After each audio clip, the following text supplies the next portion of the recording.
Assalamualaikum dan salam sejahtera. Anda sedang menonton Dialog TVS bersama saya Kairunisa Kasnun. Dan saya Syahir Rizal Kemuliaan Arifin, dan seperti biasa kita ada topik-topik baru setiap minggu yang kita akan bawakan kepada anda, khasnya pada setiap Khamis 8.45 malam. 1 jam. Bersama siapa? Kerana kita hari ini bersama siapa, Nisa? Pastinya kita membawakan khas bersama dengan Timbalan Menteri Kesihatan Yang Berhormat Lukan Isman Awang Sauni yang juga merupakan ahli parlimen nak sebuti di mana. Syah, pastinya apabila kita menjemput YB Luke, pastinya kita akan membicarakan mengenai isu-isu kesihatan. Dan tajuk kita pada hari ini adalah menuju kesihatan kelas pertama kita. Apabila kita melangkah pada tahun 2023, kita tidak lagi memperkatakan tentang apakah yang bakal kita beri kepada rakyat daripada sudut kesihatan, tetapi apakah sebenarnya yang telah dilaksanakan oleh kerajaan untuk memastikan bahawa kesihatan rakyat Malaysia secara amnya adalah berada pada kelas yang tersendiri yang kita ingin menuju kepada kelas pertama. Itu sesuai dengan tajuk kita, menuju kesihatan kelas pertama.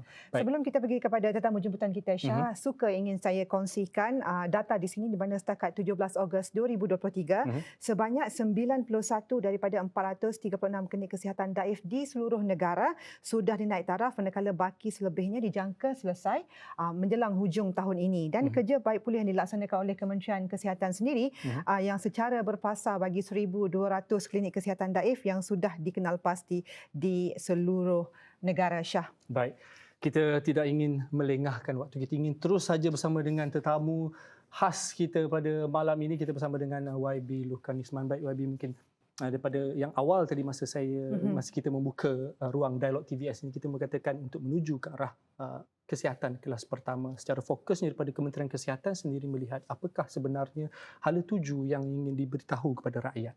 Okey, terima kasih Syah, terima kasih Nisa.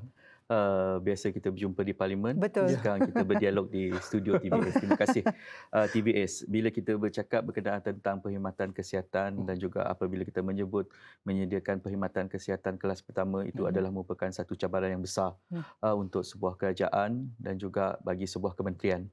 Dan juga sememangnya Kementerian Kesihatan selama ini lebih daripada 60 tahun, kita sebenarnya menyediakan satu perkhidmatan yang sangat-sangat murah dan hampir percuma. Dan juga kita diiktiraf sebagai penyedia perkhidmatan kesihatan antara yang terbaik di dunia. Dan juga apabila kita berdepan dengan krisis COVID-19, kita mampu menempuh pandemik tersebut. Tetapi dalam kita menempuh pandemik tersebut, kita sedar bahawa sistem kesihatan awam kita dan juga perkhidmatan yang kita berikan masih belum lagi mencukupi. Banyak fasilitis kita dalam keadaan yang agak daif, di mana fasilitis kita yang baru juga berdepan dengan cabaran di mana kapasiti yang kita bina tu tidak mampu menampung dengan kadar kehadiran pesakit yang semakin meningkat. Kita tidak melihat bahawa negara kita berdepan dengan masalah rakyat yang sering sakit. Kita melihat rakyat kita lebih kepada mempunyai kesedaran berkenaan tentang masalah-masalah ataupun penyakit-penyakit yang mereka hadapi. Dan juga kita perlu ingat Kementerian Kesihatan, hospital dan klinik adalah merupakan komponen penting bagi saya di dalam sebuah negara, memandangkan kita memastikan produktiviti rakyat terjamin. Maksudnya rakyat sakit, tauke-tauke kedai kopi ke, supermarket ke, ataupun syarikat-syarikat besar ataupun TVS sendiri tidak dapat menyediakan perkhidmatan. This is the key component yang kita hendak highlightkan kepada kerajaan. Dan juga dalam pada masa sama kita telah mengenal pasti bahawa terdapat klinik-klinik kesihatan yang dalam keadaan yang sangat menyedihkan. Dan juga banyak laporan-laporan ataupun aduan-aduan yang kita terima melalui internet ataupun viral di social media, netizen melaporkan tangga klinik rosak, keadaan imej optik klinik tidak sesuai dengan keadaan semasa. Dan juga perkara ini bukan hanya berlaku di luar bandar, tetapi di bandar juga. Keadaan aircon yang tidak berfungsi, keadaan kursi-kursi yang tidak begitu berfungsi dengan baik. Dan juga dalam pada masa yang sama, hasrat yang amat berhormat Perdana Menteri untuk perkara ini diselesaikan, dapat dapat dilaksanakan setelah beliau menubuhkan satu agenda Bitara Medani di mana kita mengenal pasti bahawa klinik daif ini perlu diselesaikan bersama dengan Kementerian Pendidikan di mana mereka berdepan dengan sekolah-sekolah daif dan juga pihak immigration berdepan dengan kesesakan di laluan pintu masuk dan komponen klinik daif ini disambut baik oleh Kementerian Kesihatan melalui peruntukan khas yang telah diumumkan oleh Yang Amat Berhormat PMX dengan nilai 100 juta ringgit di mana ini adalah merupakan satu cabaran PMX kepada Kementerian Kesihatan, adakah kami mampu melaksanakan dan juga menyelesaikan masalah. Walaupun demikian kita tidaklah mempunyai cita-cita yang sangat besar tetapi kita berdepan dengan satu penyelesaian yang sangat praktikal. Tahun ini kita bermula dengan 436 klinik. Ketika ini 91 klinik yang selesai. Di Sarawak kita ada 38 klinik daif yang kita akan baik pulih dan ketika ini 13 telah selesai. Dan juga kita perlu menyelesaikan masalah klinik daif ini dengan peruntukan 100 juta menjelang Disember. Dan juga jika kita tidak dapat menyelesaikan, sudah pasti PMX akan mengatakan bajet dah bagi tapi tak dapat laksanakan. Sebab itu kita memang bekerja bertungkus lumus memastikan selesai by November atau Disember dan hasrat kami adalah untuk menambahkan lagi jumlah 100 juta kepada 200 juta untuk mendapatkan menyelesaikan lebih banyak klinik daif kerana kita mempunyai hampir 1,200 klinik daif dan kita menjangkakan by 2025 kita akan membaik pulih klinik-klinik daif ini. YB, apabila kita bercakap mengenai membaik pulih klinik-klinik daif, apakah sahaja yang dilakukan oleh pihak Kementerian Kesihatan sendiri dalam usaha untuk membaik pulih? Adakah ditukar keseluruhan ataupun ditukar peralatan-peralatan dalam klinik itu ataupun bagaimana YB? Kebiasaannya di dalam bajet Kementerian Kesihatan kita memang mempunyai sejumlah wang untuk membaik pulih di dalam nilai yang tidaklah begitu banyak seperti apa yang diberi oleh PMX. Dan juga kita mempunyai kriteria-kriteria tertentu. Dari sudut kejuruteraan, kita melihat dari sudut bahasa mudah dia wiring lah. Dan juga pempaipan dan juga pipe-pipe gas yang berada di klinik. Dan juga kita melihat struktur. Dan juga kita mempunyai klinik-klinik yang masih dalam keadaan struktur kayu. Dan ini adalah merupakan satu perkara realiti. Kita tak boleh sembunyi-sembunyi. Banyak klinik-klinik desa kita bukan hanya berada di Sabah dan Sarawak tetapi di Semenanjung masih dalam keadaan struktur kayu. Struktur kayu. Dan ini adalah merupakan hasrat besar KKM untuk menggantikan struktur kayu kepada struktur yang lebih komprehensif. Iaitu struktur konkrit. Dan juga memandangkan bajet ataupun belanjawan yang diberikan adalah untuk baik pulih dan bukan gantian penuh. Kita berusaha untuk membaik pulih sesebuah klinik dengan hasrat dalam tempoh 5 ke 10 tahun keadaan tersebut masih kekal baik. Dan juga dengan syarat kita mempunyai preventive action dengan maintain ataupun we have a maintenance culture yang baik dalam tempoh masa tersebut dan dalam pada masa yang sama kita teruskan perancangan untuk membuat gantian sepenuhnya. Kalau di Sarawak kita mempunyai banyak perancangan, lebih-lebih lagi kita mengutamakan sekurang-kurangnya ke semua daerah-daerah besar di Sarawak mempunyai sebuah klinik jenis 3 yang komprehensif. Dan baru-baru ini saya baru melawat ke Serian di mana kalau kita perasan kat Serian dia tak ada poliklinik lah bahasa orang kampung.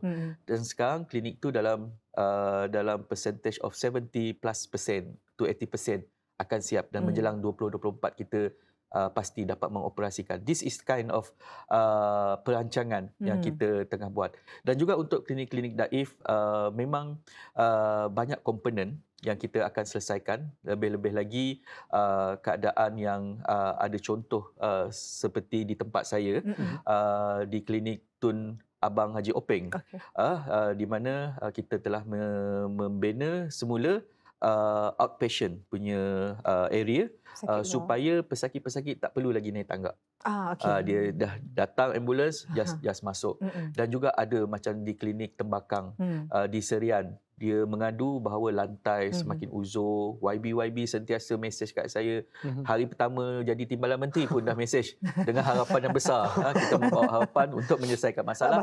Alhamdulillah, melalui pakej klinik Daif ini, kita dapat membantu masyarakat. Itu bukan membantu YB, membantu masyarakat yang ada di sana. Memudahkan.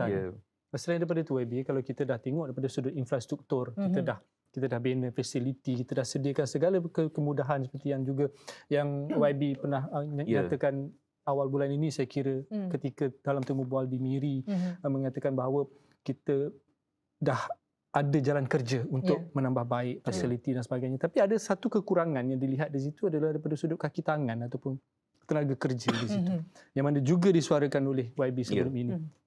Ada sekitar 600 pejawatan katanya. Betulkan saya jika saya silap. Tapi ada juga yang menolak dan sebagainya disebabkan oleh fasiliti katanya. Jadi adakah perkara ini akan berterusan atau akan ada langkah baru ataupun dimensi baru dalam sektor kesihatan ini melihat kepada kebaikan dalam perjawatan itu sendiri untuk mereka bekerja? Betul.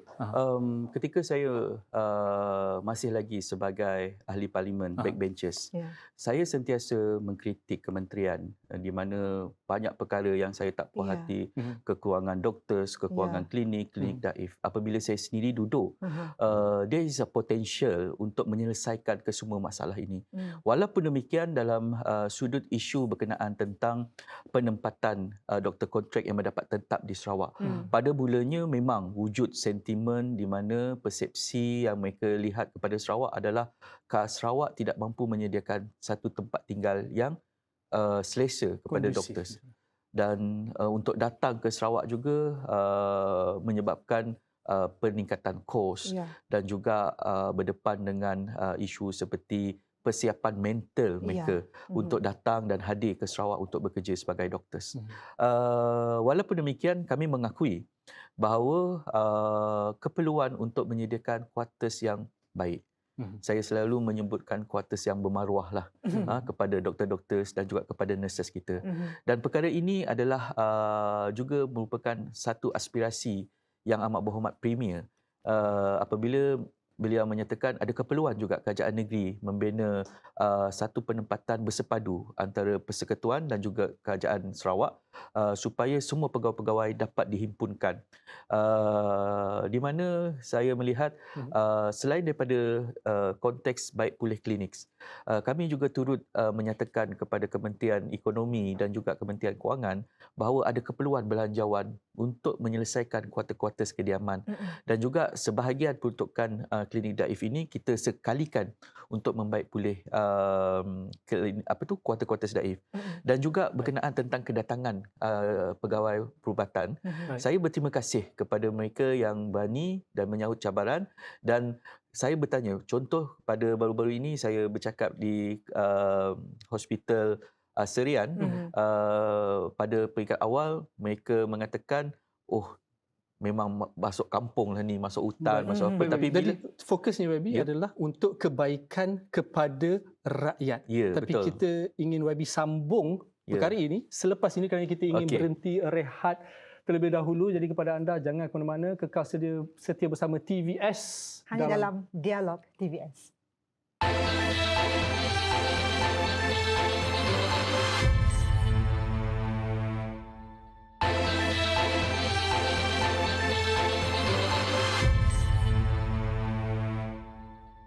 Terima kasih atas kesetiaan anda bersama kami dalam Dialog TVS pada malam ini, membawakan topik menuju ke arah kesihatan kelas pertama bersama dengan tetamu khas kita pada malam ini, YB Lukan Ismail, itu Timbalan Menteri Kesihatan. Dan sebelum berhenti rehat tadi, beliau ada mengatakan berkenaan dengan penempatan doktor-doktor yang diperlukan. Dan fokusnya adalah kepada usaha untuk memberi perkhidmatan yang terbaik kepada rakyat. Rakyat didahulukan untuk fokus kita kali ini, YB. Jadi bagaimana dengan penempatan pekerja-pekerja kontrak ini? Okey, di dalam konteks negeri Sarawak, kalau kita berbincang dalam negeri Sarawak, kita masih lagi berdepan dengan masalah kekurangan doktor. exercise yang kita laksanakan ini sebenarnya tidak menyelesaikan masalah. Hanya dalam 600 pertambahan doktor yang datang ke Sarawak, we still have a big huge gap berkenaan kekurangan doktor. Pada peringkat awal kita dapat lihat daripada sudut data ada sehinggakan tahap pegawai-pegawai belum melapor diri.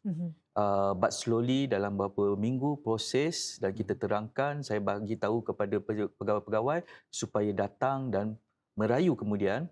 Di situ kita dapat melihat satu feedback yang baik. Daripada 70 orang yang tak datang, sekarang 3 seorang je. And then memang ada, kita mempunyai satu empathy kepada pegawai-pegawai yang melanjutkan pelajaran dan juga yang mempunyai mungkin ada masalah keluarga ataupun masalah kesihatan. KKM menilai kesemua perkara tersebut. Tetapi adalah tidak adil untuk kita melayan ke semua rayuan-rayuan. Kalau kita layan, sudah pasti takkan ada pegawai perubatan di Mulu. Takkan ada pegawai perubatan di Sungai Asap. Dan juga pegawai-pegawai perubatan mungkin semudah di kawasan Tanjung Manis. Dan juga saya telah membangkitkan satu isu yang mungkin menarik di mana saya mengatakan mana-mana pegawai perubatan secara kontrak berasal daripada Semenanjung, berilah satu keistimewaan yang telah berkhidmat 3 ke 4 tahun untuk mendapat tetap priority to get permanent bersama dengan rakan-rakan Sarawak yang ketika ini berada di dalam calon simpanan. Saya dah berbincang dengan bahagian sumber di KKM dan juga hasrat ini turut disokong oleh Yang Berhormat Menteri, dan untuk pengambilan yang akan datang kita akan menilai kerana ini adalah merupakan satu kejayaan yang sangat besar di bawah kepimpinan Yang Berhormat Menteri, di mana kita telah membawa hampir lebih 4,900 penjawatan tetap dan juga eksersis ini akan diteruskan sehingga 2025 di mana kami terpaksa dan juga kami memegang apa yang diumumkan oleh Yang Amat Berhormat PM di mana beliau ingin menyelesaikan masalah doktor kontrak yang berjumlah 12,800 dalam tempoh 3 tahun. So sekarang adalah 4,000 yang pertama dan kemudian akan disusul. Dan kita kena ingat kita juga sedang giat membuka klinik-klinik baru. Dalam tempoh 3 tahun pandemik, kita sedar tak sedar banyak fasilitis kesihatan kita siap. Sebagai contoh, kalau di Sarawak, baru-baru ini saya pergi ke klinik Siburan dan juga klinik Sirian, klinik Tabuan Jaya, klinik di Miri dan juga klinik di Semop. Dan semua klinik ini adalah fasilitis baru dan juga memerlukan tenaga kerja. Bukan hanya pegawai perubatan, MA, kita panggil dresa lah, dan juga nurses dan juga pegawai-pegawai lain. Dan di sini adalah merupakan satu dalam konteks untuk menyediakan perkhidmatan yang terbaik adalah melalui proses-proses ini. Selain kita membaik pulih klinik-klinik daif, proses meneruskan untuk pembinaan gantian penuh klinik-klinik kesihatan dan juga membina hospital adalah merupakan agenda. Cuma pembinaan hospital-hospital besar ketika ini kita lebih memfokuskan untuk mengoptimumkan hospital-hospital yang sedia ada. Sebagai contoh di Limbang. Di Limbang kita mencadangkan agar hospital tersebut mempunyai pakar. Kalau tidak mereka terpaksa bergantung dengan hospital Miri. Kerana perjalanan untuk daripada Limbang melalui Bunai ke Miri itu seolah-olah jalan menuju kematian bagi saya. Kalau tak sampai itu memang saya sangat-sangat sedih. Banyak saudara mara kita tak sempat untuk mendapat rawat. Jalan menuju kematian. Itu adalah realiti. Betul. Apabila kita bercakap mengenai isu posting ini, penolakan penjawatan ataupun penolakan untuk mendaftar diri sebagai pegawai yang bertugas, tidakkah daripada pihak kementerian sendiri untuk menetapkan apabila isu posting ini meletakkan kalau anak kelahiran Sarawak dihantar terus ke Sarawak ataupun ke negeri-negeri yang terlibat, khususnya di Sabah dan Sarawak lah, apabila terdapat isu penolakan yang terlalu banyak. Jadi mereka yang belajar di Semenanjung mungkin ingin balik ke kampung halaman masing-masing di Sarawak, tidakkah boleh diletakkan begitu, YB? Satu soalan yang baik dan saya melihat dalam konteks yang sangat-sangat berbeza. Kita kumpullah semua doktor-doktor yang ada di Malaysia ni yang mempunyai K di dalam kad pengenalan. Tak mencukupi. Kita tidak mempunyai doktor-doktor anak tempatan yang mencukupi. Dan juga kita perlu melihat dalam konteks Malaysia, 60 tahun Malaysia.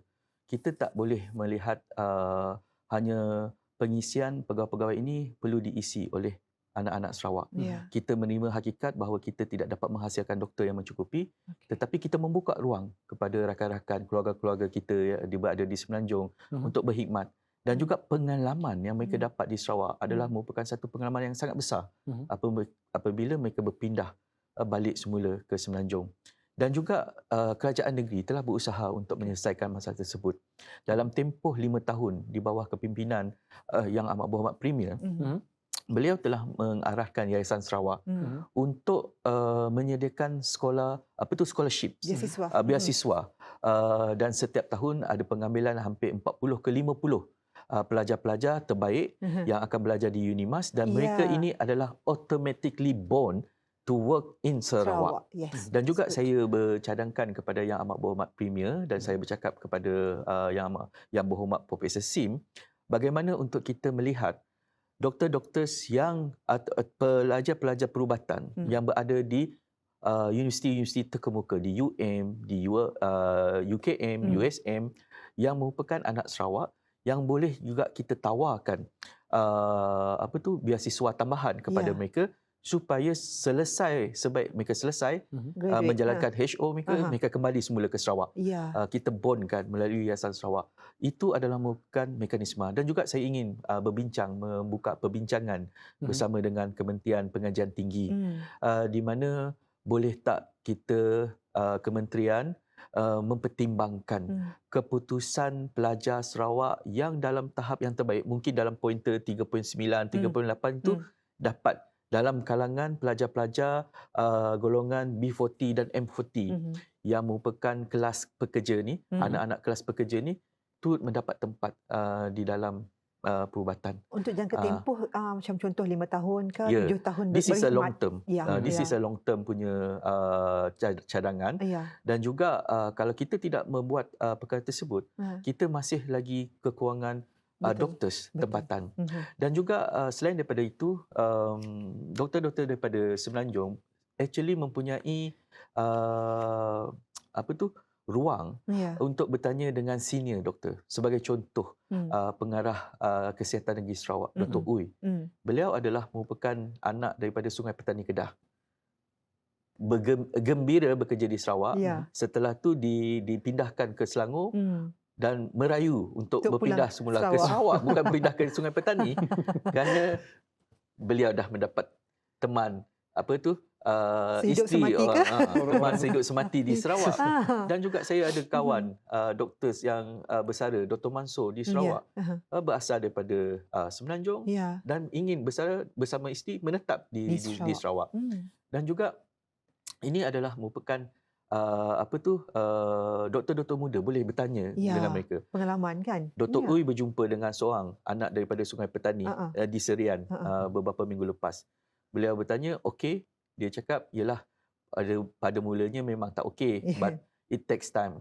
2-3 weeks, sebulan ke 2 bulan, dan sekarang mereka bergembira. Adakah ini lebih disebabkan oleh rasa trauma daripada mungkin segelintir daripada petugas perubatan ini sendiri, pegawai perubatan yang pernah berpengalaman bekerja di Sarawak, mungkin di Sabah juga.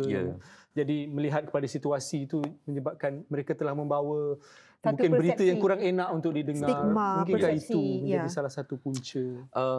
Mungkin itu adalah merupakan salah satu, tetapi tanggungjawab kami adalah untuk menyediakan satu ruang kerja yang bermaruah. Kelas 1. Itu tanggungjawab besar kami.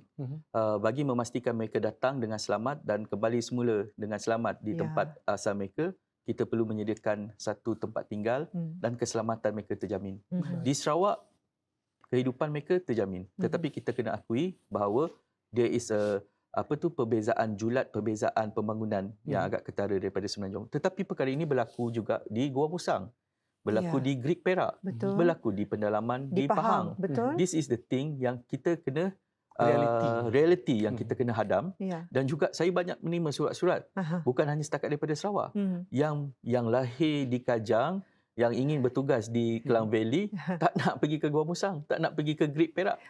Kerana perasaan tu, this is the things yang mungkin generasi sekarang, mungkin mereka penerimaan untuk bertugas tak sama seperti doktor-doktor sebelum ini. Betul. Banyak pengarah-pengarah negeri, pengarah-pengarah kesihatan yang pernah bertugas di Sabah dan Sarawak dan they make a big name. Dan juga mereka merasakan doktor-doktor muda ni should experience those kind of kawasan dan juga perkhidmatan. Kerana mereka telah cakap dah angkat sumpah, tetapi dalam masa yang sama tak adil bagi mereka datang bawa beg tengok tak ada tempat nak tidur. So this is tanggungjawab saya. Tanggungjawab saya untuk melobi agar penempatan mereka ini ada cukup facilities. Mendapat kuartus bermaruah. Seperti yang ada yang YB katakan tadi berkenaan dengan perbincangan bersama dengan yang berhormat Premier Sarawak dan juga Menteri Kesihatan dan juga Perdana Menteri, mungkin ada perancangan ke hadapan yang mungkin 10 ataupun 15 tahun, tapi kita ingin berkatakannya selepas ini kerana kita ingin berhenti rehat sekali lagi, rasa macam tak sekejap sangat rasa kita nak berhenti rehat juga lagi. Betul. Kita kembali selepas ini, jangan ke mana-mana, kekal dalam Dialog TVS.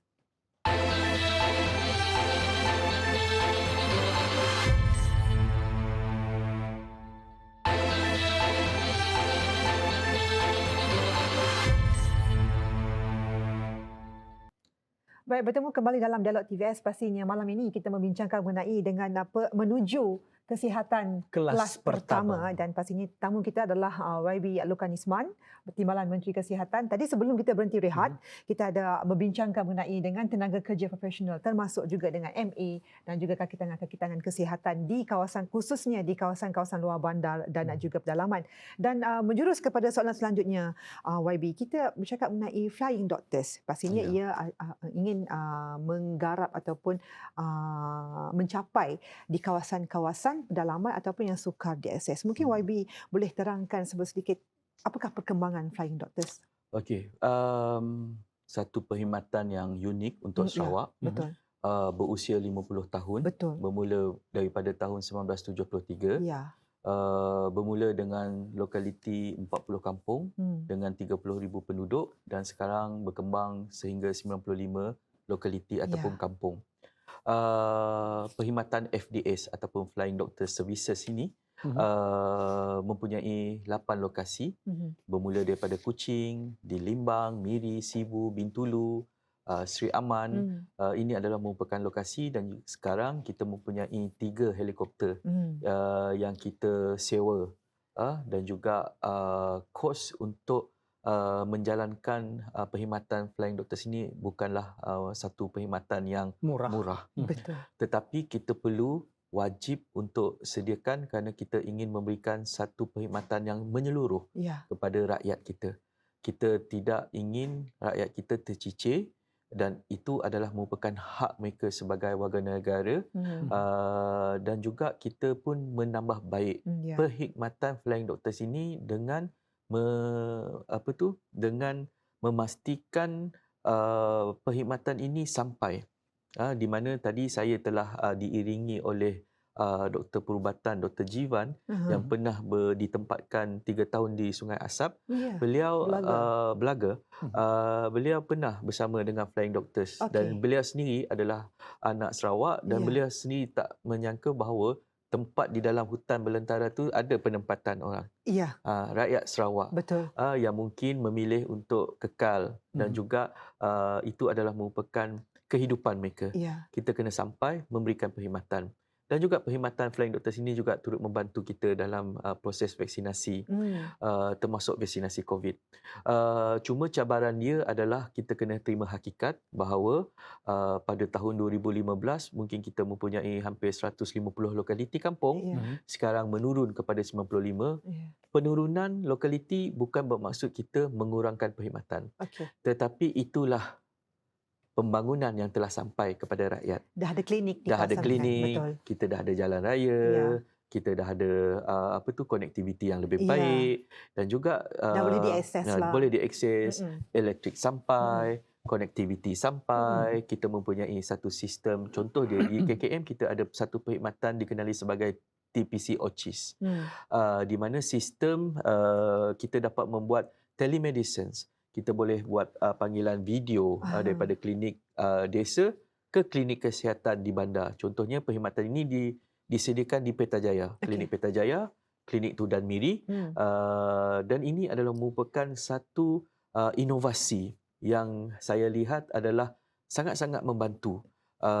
Dan juga selain daripada flying doctor ini, kita mempunyai perkhidmatan Medivac. Medivac ini adalah merupakan perkhidmatan emergencies, di mana apabila berlakunya satu kecemasan, contohnya di Miri, kita hanya mempunyai perkhidmatan pakar tersebut berada di Kuching. Kita akan terbangkan. Immediately. Walaupun demikian, kita masih lagi melihat perkhidmatan ini masih memakan kos yang tinggi.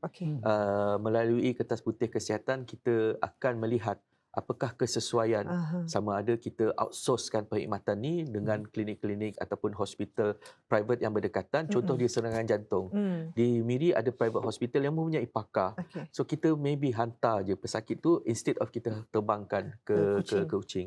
This is the one of innovation. Dan juga perkhidmatan flying doctors ini bukan hanya setakat dulu kita menggunakan helikopters, dan juga ada melibatkan bot-bot bot-bot untuk pergi ke pendalaman yang tidak dapat diakses. Dan juga penerbangan helikopter ni bukanlah satu penerbangan yang mudah. Setiap penerbangan sudah pasti ada risiko.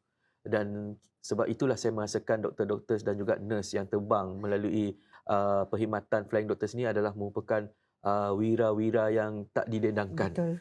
Mungkin saya rasa TVS boleh buat dokumentari ke cerita, mungkin dah ada. Boleh. Ada jemputan daripada pihak YB. Betul. Kita memang menunggu peluang untuk mengikut sekali bagaimana flying doctors ini bergerak untuk naik bersama, bergerak sekali kita melihat bagaimana rutin sebenar sebab kalau flying ikutkan doctors ini. Sebab saya pernah mengikuti beberapa trip ketika zaman COVID-19. Pemberian vaksin. Saya menemani, saya bersama dengan petugas kesihatan. Tapi waktu tu saya berada di Sabah. Saya bersama dengan pasukan kesihatan menggunakan bot daripada pensiangan untuk membawa vaksin ke kawasan yang sedikit jauh sebenarnya. Perlu menaiki bot, tapi perlu juga menolak bot tersebut. Sebenarnya itu saya saksikan, saya hampir berderai air mata saya. Macam susah juga sebenarnya. Belum jadi doktor, jadi nurse pun saya dah nampak susah sebenarnya. Jadi saya nampak fokus itu yang tidak diperlihatkan kepada umum berkenaan dengan usaha kerajaan berkenaan untuk menyampaikan perkhidmatan terbaik kepada rakyat. Jadi yang penting sekarang ini adalah apakah yang bakal dilakukan kerajaan selepas ini untuk memastikan bahawa mutu perkhidmatan ini akan lebih baik dan bertepatan. Betul. Di dalam konteks kita lihat dalam konteks flying doctors, akses untuk pergi ke klinik-klinik tersebut adalah sangat jauh. Walaupun demikian, perkhidmatan helikopter ini kita akan guna pakai, tetapi environment klinik tu pun kita akan lihat. Dan dah ada mulakan usaha-usaha untuk program-program gantian klinik-klinik desa, keadaan daif tu pun berlaku. Dan juga kita akan baik pulih. Contoh kalau kita terbang ke kawasan sejauh pedalaman Baram, ada di kalangan klinik-klinik kita ni bumbung dia dah koyak, bocor habislah.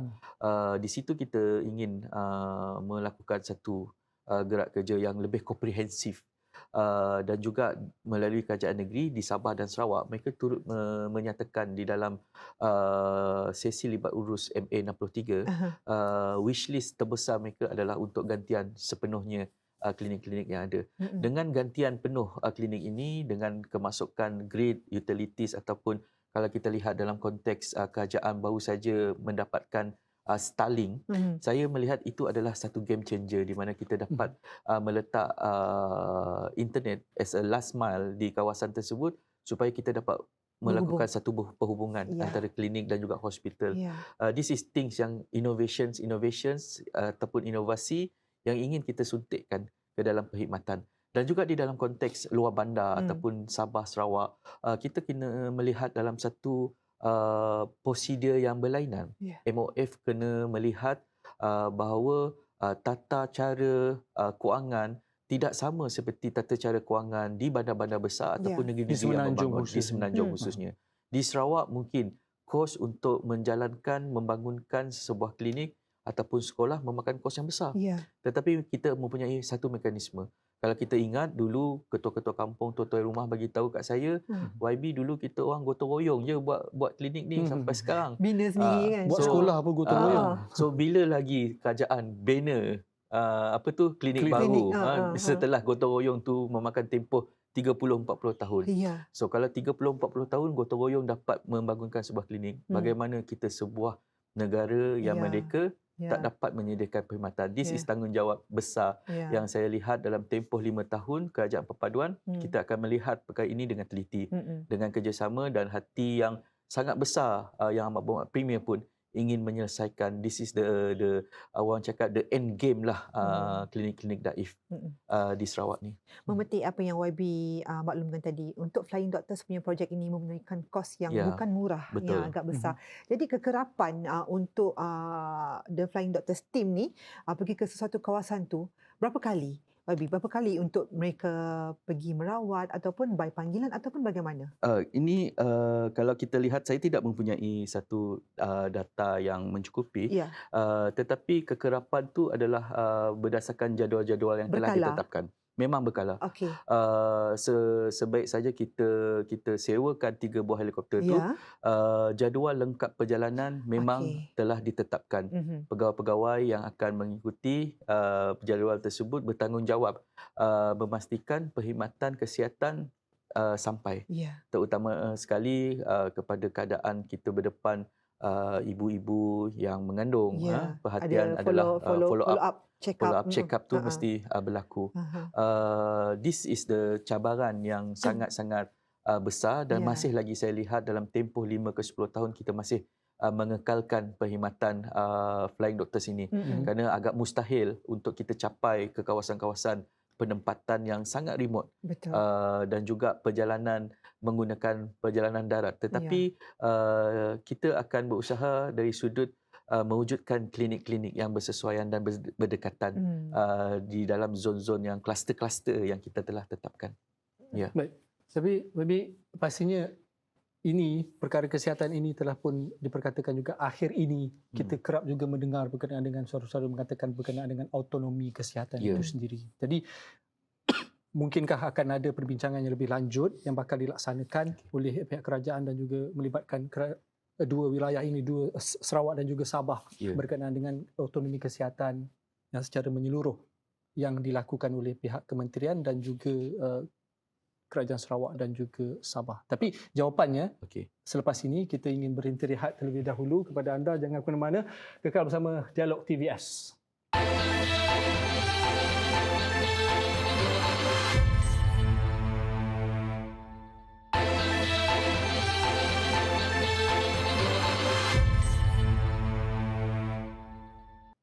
Reformasi kesihatan negara melalui Kertas Putih Kesihatan yang akan dilaksanakan secara berperingkat dalam tempoh 15 tahun bermatlamat mewujudkan sistem kesihatan yang lebih berkualiti, mampan dan juga berdaya tahan, Syah. Jadi YB, mungkin YB boleh perjelaskan dengan lebih terperinci dengan pendekatan yang lebih mudah difahami rakyat mengenai Kertas Putih Kesihatan ni, YB. Okey. Kertas Putih Kesihatan adalah merupakan the new way forward di bawah Kementerian Kesihatan. Satu kertas putih yang diterbitkan dan telah dibawa ke Parlimen pada bulan Jun lepas dan telah mendapat sokongan secara bipartisan, meaning kerajaan dan pembangkang menyokong. Saya sendiri membawa kertas putih tersebut ke Dewan Negara dan telah disokong sepenuhnya oleh senator-senator ketika itu. Dan this kertas putih adalah merupakan aspirasi Kementerian Kesihatan, di mana kami telah membuat satu engagement ataupun town hall. Sejak tahun 2022, hampir 8,000 responden yang hadir di town hall secara fizikal. Dan juga kita telah mewujudkan perbincangan di kalangan pakar-pakar, di kalangan pekerja-pekerja kesihatan, di kalangan industri, di kalangan klien kita iaitu pesakit-pesakit, di mana apakah pandangan terhadap perkhidmatan kesihatan. Adakah mencukupi? Adakah terbaik? Adakah perkhidmatan ini perlu ditambah baik dari sudut perkhidmatan ataupun fee, ataupun masih kekal dalam keadaan business as usual. Kita mengenal pasti bahawa Malaysia berdepan dengan masalah NCD, ataupun masalah penyakit yang tidak berjangkit seperti hipertensi, diabetik yang semakin bertambah. Pagi tadi saya berada di St. Thomas di mana saya mengadakan satu program kick-off engagement untuk pelajar-pelajar yang berdepan dengan obesiti. Dan juga kita berdepan dengan masalah berkenaan tentang pendanaan kesihatan. Peruntukan yang tidak mencukupi dan juga sebagai negara yang semakin membangun, sekurang-kurangnya kita mempunyai 5% daripada GDP dibelanjakan untuk perkhidmatan kesihatan tetapi masih belum dicapai. Walaupun Kementerian Kesihatan menerima peruntukan yang sangat besar, pada tahun ini saja kita menerima 36 bilion. Kalau kita dengar 36 bilion tu banyak benda yang buat. Betul. Tetapi kita ingat bahawa perkhidmatan kita adalah hampir percuma. RM1 tu adalah satu orang cakap pengeras untuk daftar nama je. Ambil ubat. Betul. Tetapi konsultasi. Betul. Tetapi perkhidmatan kita adalah merupakan satu perkhidmatan yang terbaik diakui oleh negara-negara luar dan juga tetapi kita tidak dapat kekal. Kalau kita kekal dengan keadaan sekarang, kita mungkin berdepan dengan satu masalah yang lebih besar sekiranya kita berdepan dengan pandemik yang lain seperti COVID. Dan juga peningkatan kedatangan pesakit-pesakit melihat bahawa kita sememangnya memberikan satu perkhidmatan dan kita merawat. Dan juga dalam tempoh kita merawat, kita tidak sedar bahawa ada keperluan Kementerian Kesihatan untuk memperluaskan awareness. Jangan datang ke hospital, tidak perlu datang ke hospital sekiranya anda menjaga gula dalam makanan, mengambil pemakanan yang sihat. This is things that yang kita rasa kita masih kurang lakukan. From the sick care kepada healthcare. Maksud dia daripada kita merawat, kita perlu juga melihat pencegahan kesihatan. Dan juga dalam pada yang sama, baru-baru ini Yang Berhormat Menteri Kebajikan kita, Datuk Seri Fatimah pun menyebut bahawa negeri kita ni menua. Betul. This is the key di dalam Kertas Putih, melihat bahawa kerajaan negara kita adalah sebuah kerajaan di mana rakyatnya semakin menua. So di dalam perkhidmatan kesihatan, kita mempunyai satu solution for all those problem. Kerajaan perkhidmatan kesihatan kita perlu menyediakan facilities yang bersesuaian kepada generasi warga emas. Dan dalam pada masa yang sama, adakah kita bersedia untuk mewujudkan satu pendanaan kesihatan seperti insurans? Kita ada PKSO, kita ada KWSP, tetapi kita bergerak secara silo, tidak berkomunikasi. Dan juga kita mempunyai perkhidmatan seperti bantuan rahmah, di mana bantuan rahmah ini juga turut diasosiatkan dengan program di bawah Kementerian Kesihatan Pekar B40, tetapi hanya untuk B40. Tetapi kita perlu melihat secara menyeluruh. Mungkin ada isu berkenaan apabila kita menyebut fee, kebimbangan rakyat untuk kita KKM akan menaik daripada RM1 ke RM5 ataupun RM10. Tapi perkara itu mungkin tidak akan berlaku. Kita rasional di dalam menyediakan perkhidmatan. Dalam pada masa yang sama, kita ada 4 tonggak. 4 tonggak yang kita letakkan di dalam Kertas Putih ini adalah, of course, sekarang kita telah memulakan sesi libat urus bersama dengan Bank Negara. Di mana bagaimanakah bentuk model insurans yang ingin kita perkenalkan. Dan untuk review balik fee kesihatan ini, adakah bersesuaian ataupun perlu dikekalkan. Dan juga kita menerima banyak tawaran daripada rakan-rakan serantau negara-negara luar yang melihat kita mempunyai way forward melalui Kertas Putih. Di mana kita ada satu pegangan. Kertas Putih ini adalah 15 tahun. Sekiranya saya tak berada lagi di dalam Kementerian Kesihatan, Kertas Putih ini terus akan berjalan. Kita perlu mempunyai satu dasar polisi yang sangat konkret. Bukannya bertukar menteri, bertukar polisi. Itu adalah merupakan satu penyakit yang perlu dirawat. Kertas Putih ni adalah merupakan perawatan bagi masalah tersebut. Dalam bahasa mudahnya adalah Kertas Putih kesihatan ini adalah menyantuni 360 darjah yang melibatkan keseluruhan rakyat, termasuk industri, tenaga kerja dan juga rakyat secara bila Nisa menyebut industri, salah satu tonggak Kertas Putih adalah untuk kita memperkasakan public-private partnership. Di mana kita lihat sekarang kita mempunyai 2 sistem. Satu sistem awam dan satu sistem swasta. Dan sistem swasta ini tidak berhubung secara baik. Tetapi ketika COVID, saya bagi contoh, di mana apabila kita berdepan dengan kesesakan, kita melakukan decanting, pengeluaran pesakit-pesakit kita ke klinik-klinik swasta ataupun hospital swasta. contoh di Miri, kita tidak dapat menerbangkan pesakit ke pusat jantung, kita outsourcekan penyumber luaran perkhidmatan ke klinik-klinik swasta. Then it works. Tetapi selepas selesai pandemik COVID, kita tidak mempunyai satu punca kuasa untuk membenarkan perkara-perkara ini berlaku. Dia back to normal lah. So back to normal, then this is white paper yang untuk kita memperkasakan. Contoh, ada satu hospital swasta ingin menyediakan peralatan perubatan kanser. Dan mereka tidak mempunyai, mereka tidak berhasrat untuk membuat extension yang besar di hospital mereka, tetapi mereka menawarkan peralatan tersebut diletakkan di hospital. Dan juga hospital dapat menggunakan perkhidmatan tersebut dengan pembayaran yang minimal kerana mereka menggunakan ruang. Dan this is a thing that saya dan Menteri melihat secara teliti. Dan the biggest things, the game changer yang ingin kita perkenalkan di bawah kertas putih ini adalah digitalizations of our healthcare. Maksud dia, kalau Syah pergi ke klinik Petrajaya, esok minggu depan pergi ke klinik Miri, data tu tak dah ada. Kalau kita ada digitalization, dia link. Sekarang tak. Sekarang kalau pergi ke Petrajaya, pergi ke Miri, kena isi balik. Baru. So sehingga walaupun bayar RM1 je, sama je. Kita punya file tu kan selonggok 7 tahun kita kena simpan. Betul. Bayangkan benda tu kita dapat digitalizekan. So communicate between kita nak pergi ke Sedang pun tak ada masalah kerana kita ada rekod perubatan. This is the thing that saya lihat memerlukan kos. Dan juga pendanaan tu bukan hanya sekadar kita minta kerajaan tambah. Kita kena justifikan kepada PM, kepada Menteri Kewangan bahawa kita perlukan certain portion of budget ni adalah untuk meningkatkan perkhidmatan dan sekaligus meningkatkan produktiviti rakyat. Saya bagi tahu tadi, tanpa produktiviti, kerajaan tak akan dapat kutip teks, kerajaan tak akan ada pekerja yang baik. This is the things that kertas putih. Dan juga the issues of awareness. Peranan KKM bekerjasama dengan media berkenaan tentang, kalau kita tengok kan, kalau kita pergi ke majlis-majlis KKM, dalam setiap menu makanan dia ada kalori. Kiraan kalori. Kiraan kalori. This thing is been practiced tapi tak diwawarkan ke dalam media. So this is things that yang KKM ingin kita sebar luaskan. Awareness is very important. For example, untuk pengambilan gula yang berlebihan.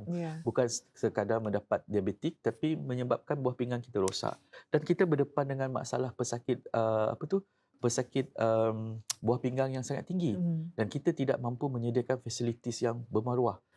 Sebagai contoh, di Bintulu baru-baru ini, saya bertanyakan kepada seorang kanak-kanak yang berusia maybe dalam 14 tahun, dah mendapat buah pinggang, nefra, dan dia berasal daripada Belagar.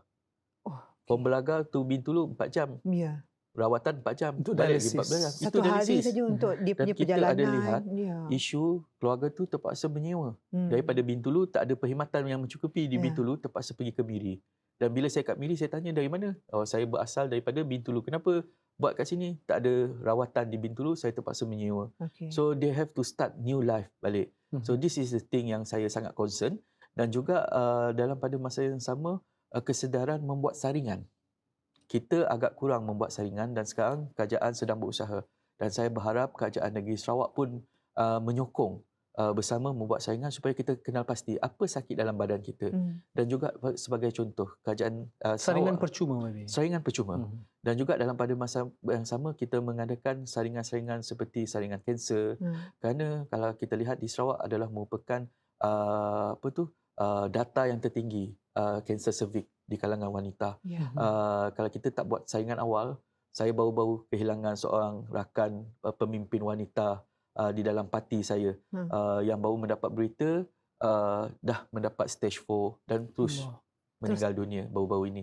So this is things that yang memberikan saya kekuatan to fight for this in term dalam melaksanakan kedudukan saya berada di dalam kementerian untuk memperkuatkan polisi. Melalui kertas putih ini, kerajaan juga memikirkan what is the way forward untuk membentukkan satu pasukan petugas dan juga kaki tangan kesihatan awam yang apa tu orang cakap, konsisten, optimum sehingga kan dapat memberikan perkhidmatan kelas pertama seperti apa topik kita pada hari ini. Baik, seperti memahami apa yang diperkatakan oleh YB Lukan Isman Awang Suhaini, sebenarnya kita pun telah hampir sampai ke penghujung rancangan sebenarnya. Dia terus letak kepada tajuk kita, menuju kesihatan kelas pertama. Dan apakah yang diperkatakan tadi oleh YB Lukan Isman, sebenarnya kita dapat satu perkara yang begitu melekat di fikiran saya adalah amalkan pencegahan itu terlebih dahulu sebelum merawat. Bukan kita nak melihat apakah kerajaan nak buat ubat apa nak dapat lagi selepas ini, apakah fasiliti yang perlu disediakan oleh kerajaan, tetapi kita sendiri tidak mahu mengambil kira apakah yang tanggungjawab asalnya. Asasnya adalah diri kita sendiri untuk melihat kepada kesihatan. Dan kita ingin mengucapkan jutaan terima kasih kepada tetamu kita yang istimewa hari ini, YB Lukan Isman Awang Suhaini, itu Timbalan Menteri Kesihatan, kerana sudi bersama dengan Dialog TVS, Nisa. Betul, saya cukup tertarik dengan perbincangan kita pada hari ini. Tak cukup pun masa. Dengan tak cukup masanya, yang paling yang melekat seperti apa yang saya katakan adalah kita untuk memberi perkhidmatan yang bermaruah kepada rakyat, khususnya menyediakan fasiliti yang bermaruah. Segalanya bermaruah dalam usaha kita menuju kesihatan kelas pertama, Syah. Setakat waktu ini, hari ini, kita ingin mengucapkan tahniah kepada YB kerana menjalankan tugas sebagai wakil rakyat dan juga Timbalan Menteri Kesihatan yang mewar-warkan tentang kesihatan dan pastinya untuk mengangkat mutu kesihatan negara ini ke tahap lebih baik selepas ini. Baik, itu saja yang dapat kita kongsikan pada hari ini, waktu ini dan masa ini. Kepada anda, jangan lupa untuk terus setia bersama kami di saluran 122 dan sekiranya seperti biasa anda ada cadangan ataupun ada topik-topik ataupun isu-isu yang ingin kita bincangkan untuk kami bincangkan bersama panel-panel jemputan di pentas Dialog TVS ini, lontarkan pandangan anda di semua platform digital kami, kita kira di Instagram, di TikTok, di Twitter dan juga di Facebook dengan hashtag Dialog TVS. Ada masalah kesihatan, boleh bersama dengan YB Lukan Isman. Boleh juga nanti. Okey, dengan itu sekian dulu Dialog TVS malam ini. Saya Kadar Nisa Kasnun. Dan saya Syahrizal Arifin. Assalamualaikum dan salam hormat. Jumpa lagi.